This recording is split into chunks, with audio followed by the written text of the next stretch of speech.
খাবার পর যেই ধরনের কাজগুলো আপনি করে থাকেন, আদৌ কি জানেন আপনার শরীরে এর জন্য কতটা ক্ষতিকারক কিংবা কতটা উপকারও দিচ্ছে?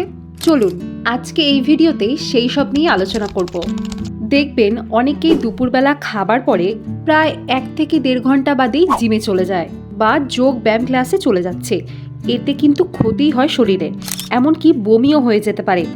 পেট ভরা থাকলে ব্যায়াম করা অনুচিত। খাবার খাওয়ার অন্তত 4 থেকে 5 ঘন্টা পরে শরীর চর্চা করার পরামর্শ দেন চিকিৎসকরা। খাবার পরে দুপুরবেলা কিংবা রাত্রিবেলা অনেকেই হাঁটতে বের হন। প্রায় 15 কিংবা 20 মিনিট ধরে অনেকেই জোরে জোরে হেঁটে বাড়ি ফিরলেন, কিন্তু তখন দেখা যাচ্ছে শরীরটা আনছান করছে, শরীর খারাপ লাগছে। চিকিৎসকরা বলে যে খাওয়ার পরে হাঁটা ভালো, এতে হজম হয়। কিন্তু ভরপেট খাবার পরে কিছুক্ষণ ঘরের বারান্দায় কিংবা ঘরের মধ্যে হালকা পায়চারি করা যেতে পারে, কিন্তু এত জোরে জোরে হাঁটা কিন্তু শরীরের পক্ষে ভালো নয়। কারণ খাবার পরে অতিরিক্ত জোরে জোরে হাঁটলে শরীরে সমস্যা দেখা দিতে পারে। অনেকেরই ধারণা খাবার পর গরম কিছু খেলে হজম ভালো হয়, সেই কারণে অনেকে ব্ল্যাক কফি কিংবা গ্রিন টি খাচ্ছেন।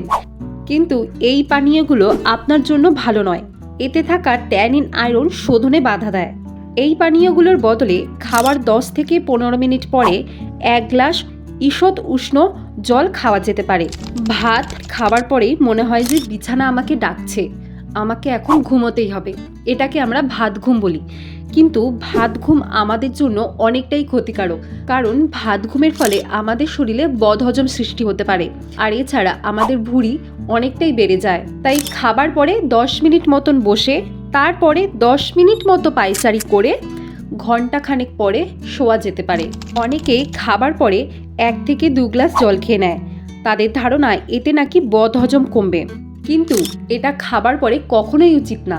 এমনকি দিনের কোনো সময়ে 2 থেকে 3 গ্লাস একসাথে জল খাওয়া উচিত না। সারাদিনে জল খাওয়া অবশ্যই দরকার, তবে একই সাথে এত জল খাওয়া উচিত নয়।